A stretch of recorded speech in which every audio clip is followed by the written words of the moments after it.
Ganyan. Okay. Tama ba? Patingin nga. Nakauna ba to? Oo, nakauna yan. Pag may umiikot na dito, ay nakauna yan.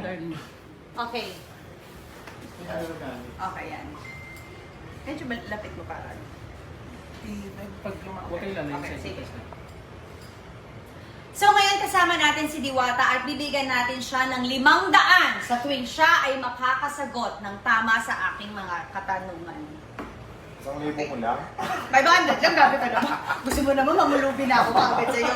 First question. Okay. Ano ang capital ng Philippines? Manila.